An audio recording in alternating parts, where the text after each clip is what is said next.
Hi there, I'm Jonathan, I'm Ren. I'm Justin. and we are Looking Forward.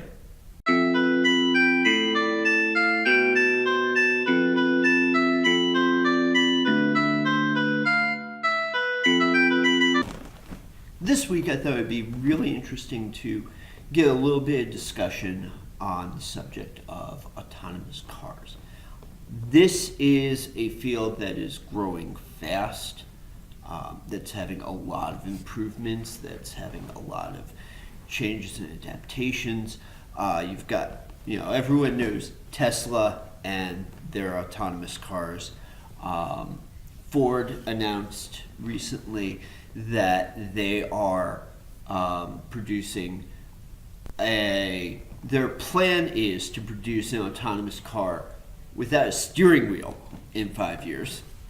Yes. So you actually can't drive it. And then you've of course got Uber, who's involved with the idea of having fleets of autonomous cars, presumably because an autonomous car, the technology to make a car autonomous isn't extremely expensive, right?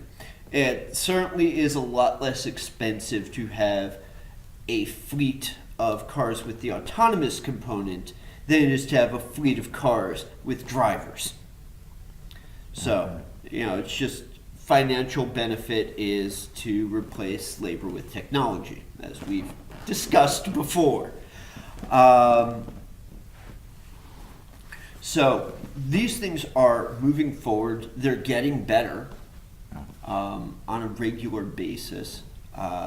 Tesla, which is in their expanded beta test, their cars literally teach each other every day how to drive better by sharing information across their networks. The cars are already better and safer drivers than humans. You look skeptical about that. Yes, I do. Why so? Well, I'll give you a very simple example.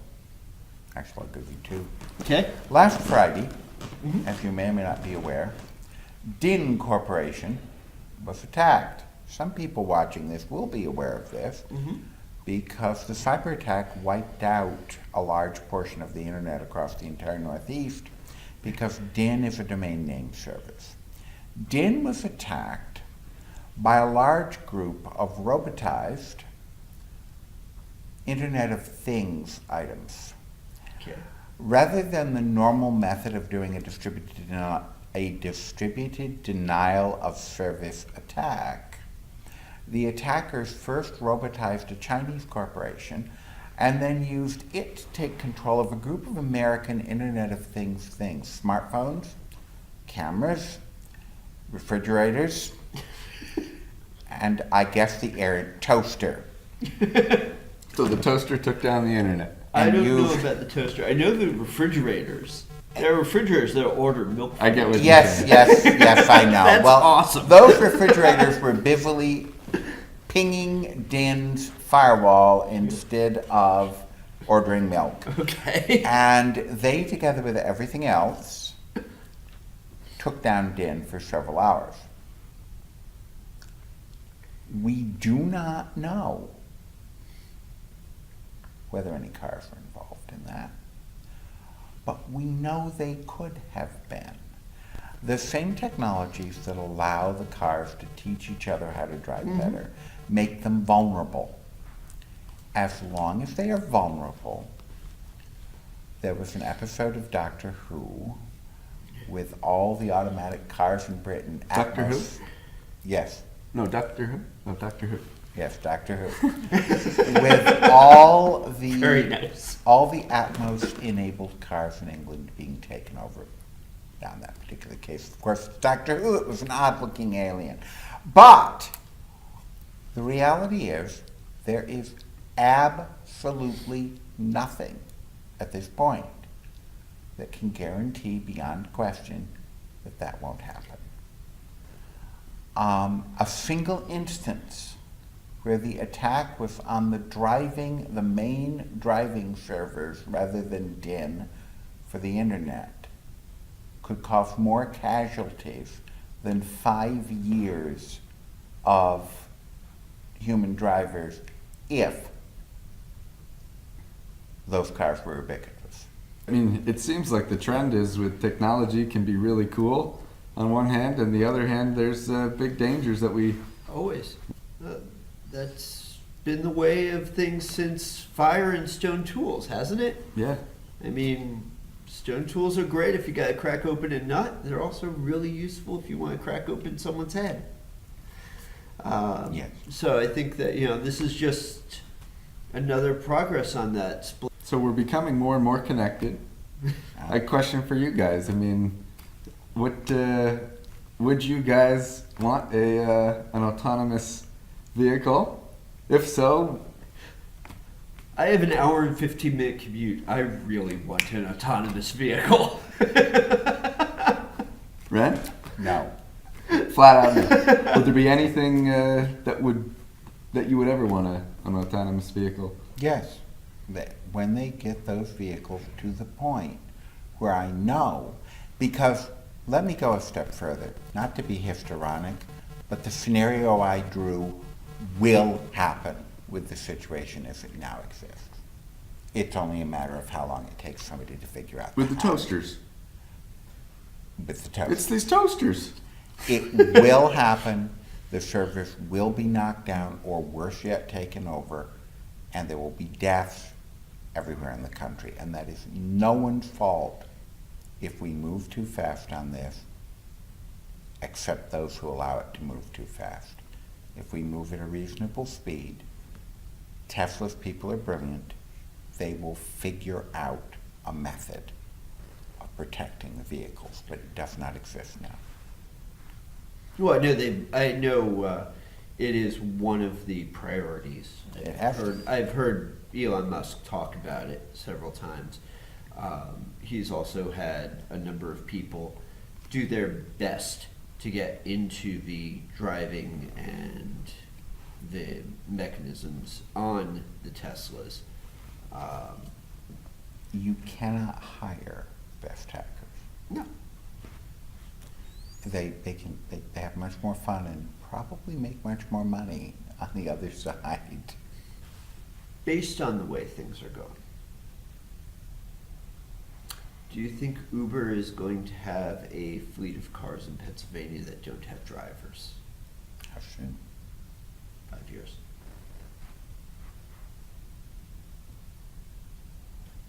Probably not. Maybe in 10. Why do you say Pennsylvania? Because they were looking, I believe, at Pittsburgh as a site for a test market. Mm-hmm. So, Which, of course, brings up the other question. Will people take a driverless car?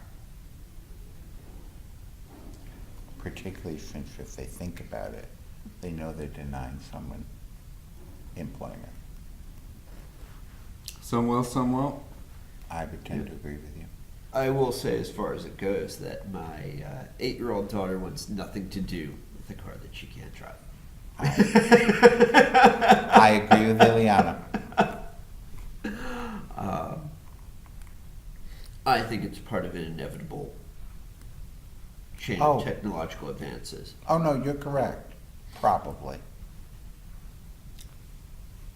Will the driving age change potentially?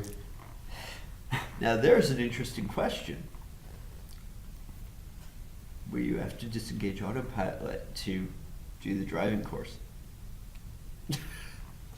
But, Ultimately, That's a hypothetical. will it matter how old you are? right, If it's a Right. voice command. yeah. Right. Disruption's the name of the game, you know. Think Yep. of car insurance companies. Oh, car insurance companies are going to love this. Increases profit. They are their ideal customer, as was pointed out recently, is one that pays their premiums and never has an accident. Accidents are not profitable for them.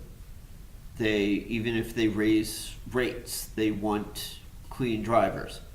But then the flip side is, well, if my car, will these premiums go up, or could the premiums actually be very, very low because the risks of accidents, competition amongst companies? They'll be very low, but that's fine because the companies will be collecting less money, but paying out virtually nothing. So maybe, and again, Jeremy Rifkin, Yeah. the zero cost. Yeah. Sure, And this also Sure, brings marginal cost aside. up the other balance of if these cars can be made secure, at least secure enough to prevent a nationwide catastrophe, they're saving lives. No, if you can get them to that point, yes, you are. I mean, personally, I'd love the idea, say hop in an RV or something, you tell it where you want to go, you fall asleep for 8 to 10 hours, you wake up and you're in a new place, and but sure, I mean, there's a lot here. I mean, truckers, Yep. transportation. If you're talking about autonomous vehicles taking over transportation, particularly long haul trucking, Yeah. which Yeah. frankly is one of the safer things to do with them with Yeah. trucking. Long haul truck, that's tremendously arduous. Going back to the idea of drudgery, Yeah. you're staring at the same roads for days on end. Mm-hmm. Yep. You're talking about massive amounts of fatigue. The human brain isn't designed to take that. No. And, there are a number of long haul truckers who I'm sure love their job, the freedom of the open road and whatnot. Oh, yeah. But it's an arduous job. It is drudgery. And it's something that when you look at the maps, the majority of places these trucks drive through on their way from point A to point B, on their way from New York to LA, are completely, not completely uninhabited, but largely uninhabited. Yeah. So if there's anywhere where it's safe to put an autonomous vehicle, it's... I mean, it seems like this is all feeding right back to the same trend that we keep getting back to, technological unemployment, weighing this out. And a lot of it, I think, will eventually end up at what world do we want? Yeah. What do we want for ourselves and our children? Yeah. But that's what needs to end up. Yep. And that's when we get there. That's going to be a big conversation for us, and hopefully a big conversation for everyone, because that is the conversation of our day. These are things that go down to a level of changing the world the way that economics, the birth of market economies, changed the world. This is, changing the way we live, the way we work, the way we play. Yep. And this is the end result we want, is something positive for people. Mm-hmm. So, thank you for watching. Like, share, subscribe, comment, make a response video, and as always, keep looking forward.